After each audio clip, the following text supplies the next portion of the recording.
সংসার হচ্ছে একটা মানুষের বেঁচে থাকার সবচেয়ে গুরুত্বপূর্ণ জায়গা, যেখানে ইচ্ছে করলে সে ভালো থাকতে পারে, আবার ইচ্ছে করলে সে খারাপ থাকতে পারে। জীবনের ছোট্ট ছোট্ট ভুলগুলো স্যাক্রিফাইস করলেই সুন্দর মুহূর্তগুলো আঁকড়ে ধরে সামনে পথ চলার নামই হচ্ছে জীবন।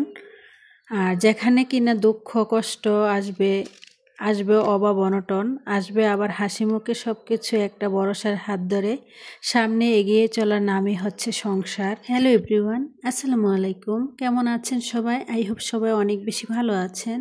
আলহামদুলিল্লাহ, আমিও আমার পরিবার পরিজন নিয়ে ভালো আছি।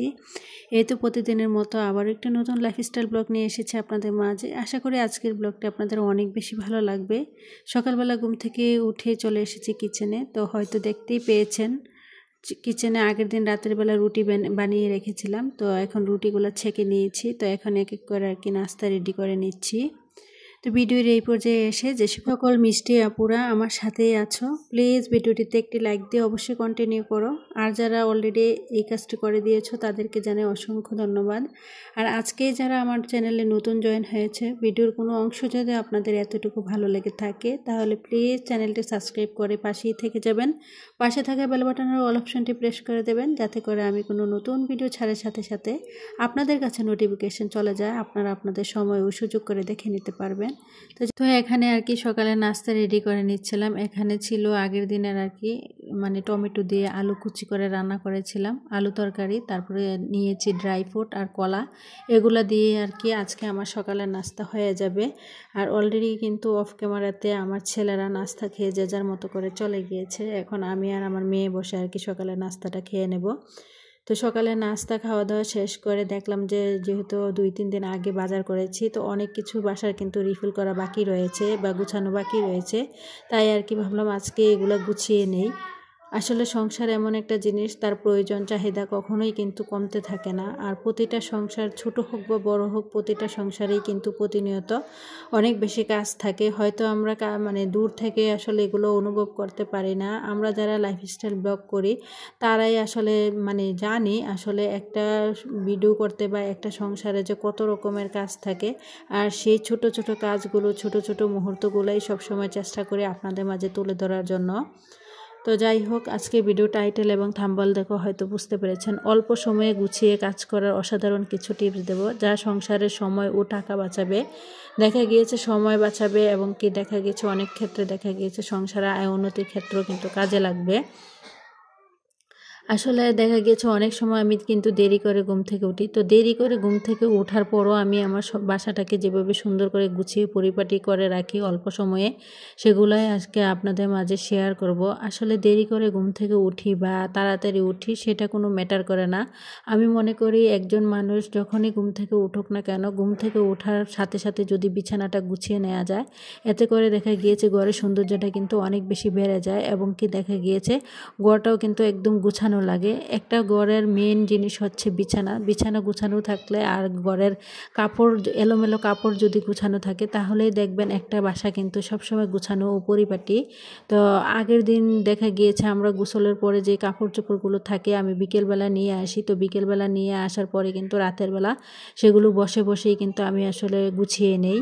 তো যাই হোক, এদিক দিয়ে সকালে নাস্তা খেয়ে অনেক কিছু রিফিল করে নিয়েছি। তো নাস্তার পরে যেই প্লেট থালা বাসনগুলো থাকে সেগুলোও আমি চেষ্টা করি সকালে নাস্তার পরপরই আর কি সব কিছু ধুয়ে পরিষ্কার করে নিতে। এতে করে দেখা গিয়েছে আমার কিন্তু সময়টা অনেকটাই কম লাগে, আবার দেখা গিয়েছে কাজ কিন্তু জমে থাকে না। আর এতে করে কিন্তু দেখবেন আপনি যখন রান্না করতে আসবেন, তো আপনার রান্নাঘরটা একদম পরিষ্কার পরিচ্ছন্ন থাকবে। তো রান্না করার আগেই কিন্তু আমি সবসময় চেষ্টা করি আমার কিচেনের যত এলোমেলো কাজ আছে সেগুলো গুছিয়ে নিতে আর কি, এবং কি গুছিয়ে এবং কি পুরো কিচেনটাকে একদম নেট অ্যান্ড ক্লিন করে রাখি আর কি। তো এদিক দিয়ে এক এক করে আর কি প্লেট বাটিগুলো ধুয়ে নেব।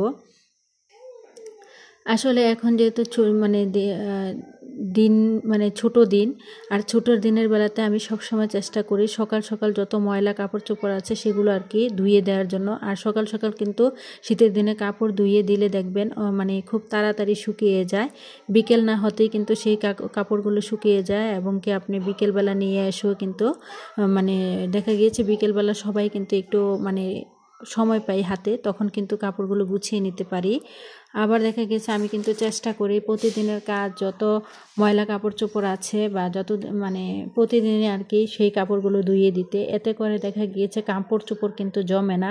আর একেবারে অনেকগুলো কাপড় ধুতে কিন্তু আমাদেরই অনেক মানে নিজেদের অনেক কষ্ট হয়, যাদের হেল্পিং হ্যান্ড নেই আর নিজের সংসারের কাজগুলো যারা নিজেরাই করে তারা কিন্তু দেখা গিয়েছে আমি মনে করি কি প্রতিদিনের কাজগুলো প্রতিদিন করে নেওয়াই অনেক বেশি বেটার। কারণ দেখা গিয়েছে একদিন 2 দিন যদি আপনি কাজ না করেন তাহলে দেখবেন আপনার সংসারে কিন্তু কাজের চাপ অনেক বেশি জমে যায় বা কাজ অনেক বেশি জমে যায়। তো আমি মনে করি কি প্রতিদিনের কাজগুলো যদি আমরা প্রতিদিন করে ফেলি, এতে করে কিন্তু পরের দিন আর কাজটা করতে হয় না বা পরের দিন যে কোনো কাজ করতে আপনার কষ্ট হবে না। এতে করে কিন্তু আপনার সময়টাও অনেক কম লাগে বা সময়টাও কিন্তু বেঁচে যায়। দেখা গিয়েছে একসাথে অনেকগুলো কাজ যদি আপনি জমিয়ে রাখেন, এই কাজগুলো করতে কিন্তু আপনার অনেকখানি সময় লাগে। তো আমি মনে করি কি প্রতিদিনের কাজগুলো যদি না জমিয়ে প্রতিদিন করে ফেলি, সময়টাও কিন্তু খুবই কম লাগে। তারপরে আবার একটা বিষয় হচ্ছে কি সবার বাসায় কিন্তু কম বেশি ফার্নিচার থাকে। তো আমি মনে করি কি প্রতিদিন আসলে ফার্নিচারগুলো না মুছে যদি 2 দিন বা 3 দিন পর পর যদি ফার্নিচারগুলো মুছে রাখা হয় বা রাখা যায়, এতে করে কিন্তু দেখবেন মানে ফার্নিচারগুলো একদম পরিষ্কার থাকে এবং দেখতেও কিন্তু অনেক বেশি সুন্দর লাগে। আর এতে করে কিন্তু আপনার বাসার সৌন্দর্য কিন্তু দ্বিগুণ বেড়ে যায়। তো আমি সবসময় চেষ্টা করি আমার বাসার যত ফার্নিচার আছে 2-1 দিন পর পর আর কি মুছে পরিষ্কার করে রাখতে। এতে করে কিন্তু আমার বাসাটা দেখতে পরিষ্কার পরিপাটি সবসময় মনে হয়। তো আসলে পরিষ্কার পরিপাটি রাখতে যতই গোপন টিপস বা দেখা গিয়েছে সহজ টিপস বলেন না কেন, আমি মনে করি কি আপনার ঘর যেহেতু আপনার, আর ঘরটাকে গুছিয়ে রাখার দায়িত্ব কিন্তু আপনার। এই ক্ষেত্রে হয় কি আপনি যদি কিছু কিছু টিপস ফলো করেন তাহলে দেখবেন আপনার ঘরটাকে আপনি সবসময় পরিপাটি ও গুছানো রাখতে পারেন, পরিপাটি রাখতে পারবেন।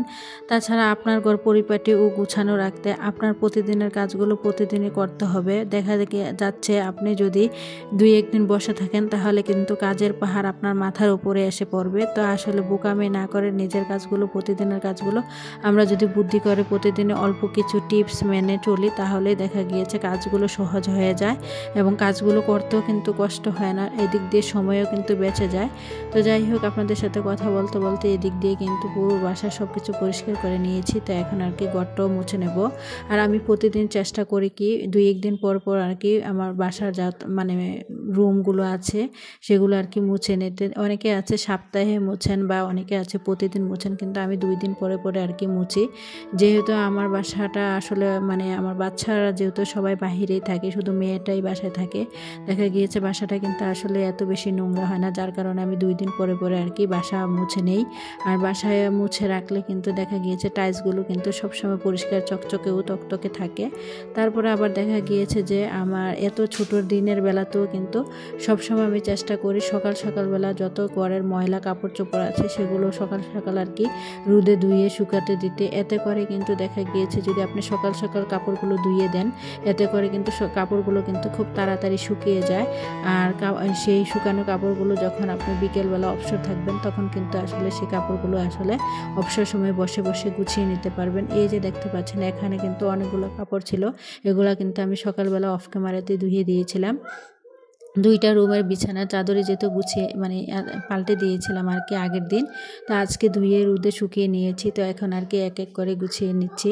আর এই যে দেখছেন এখানে যে চাদরগুলো আমি সবসময় করি কি এই যে চাদরের ভিতরে যেই পিলো কভার বা বালিশের কভার বলেন সেগুলো আর কি সবসময় একসাথে করে রাখতে। এতে করে কিন্তু দেখা গিয়েছে যখনই আপনি দ্বিতীয়বার বিছানা গুছাতে আসবেন, দেখা গিয়েছে যে অনেক সময় হয় না, দেখা গিয়েছে চাদর পেলে বালিশের কভার পাওয়া যায় না বা বালিশের কভার পেলে চাদর পাওয়া যায় না। তো সবসময় এখানে কিন্তু এই টিপসটা খাটাতে পারেন, মানে চাদরের মধ্যে দিয়েই কিন্তু আসলে বালিশের কভারগুলো একসাথে গুছিয়ে নিলে দেখা গেছে আপনি যখনই বিছানা গুছাতে যান না কেন একসাথেই আর কি চাদর এবং বালিশের কভার পেয়ে যাবেন।